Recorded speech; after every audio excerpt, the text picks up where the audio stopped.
नमस्कार दोस्तों, आप सभी का स्वागत है मेरे चैनल मिक्सर मैजिस्ट्रेशन का। और आज हम आपके लिए लेके आए हैं बहुत ही प्यारा विवाह गीत। उम्मीद करते हैं आप लोग पसंद करेंगे। तो इसी के साथ चलिए शुरू करते हैं। निबिया कटाले जनी कटाया मोरे बाबा, निबिया का पेड़ जनी कटाया मोरे बाबा। अरे निबिया चिरैया के बसेर रे ललनवा, अरे निबिया चिरैयन के बसेर रे ललनवा। निबिया का पेड़ जनी कटाया मोरे बाबा, निबिया का पेड़ जनी कटाया मोरे बाबा।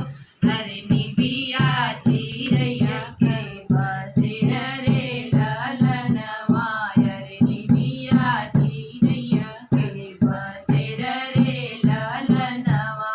होत बिनु सरा बाबा चिरई उड़ी जई है, होत बिनु सरा बाबा चिरई उड़ी जई है। अरे रही गई है निबिया अकेला रे ललनवा, अरे रही गई है निबिया अकेला रे ललनवा। उरट बोलिया जनी बोला मोरे चाचा, उरट बोलिया जन बोला मोरे चाचा।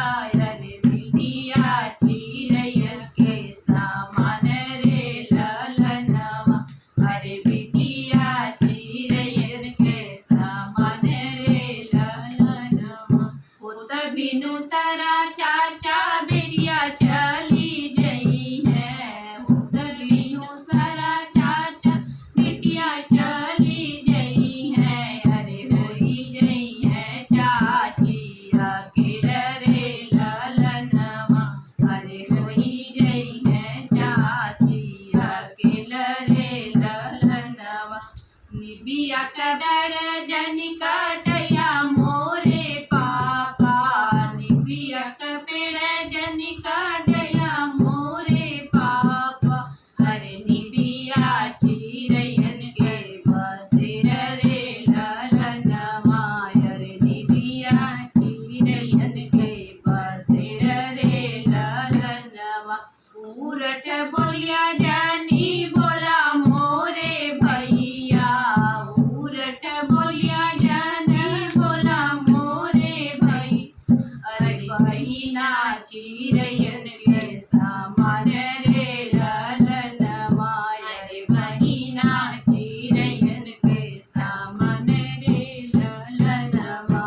होत बिनु सारा भैया बहिना चली गई है, होत बिनु सारा भैया बहिना चली गई है। अरे होई गई है भाभी अकेला रे ललनवा, अरे होई गई है भाभी अकेला रे ललनवा।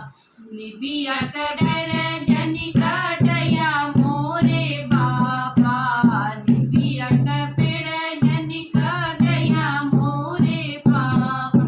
अरे निबिया चिरैयन के बसेर रे ललनवा, अरे निबिया चिरैयन बसेर रे ललनवा। तो ये था प्यारा सा विवाह गीत। उम्मीद आप लोग पसंद करेंगे। प्लीज मेरे चैनल को सब्सक्राइब करना ना भूलें। नमस्कार।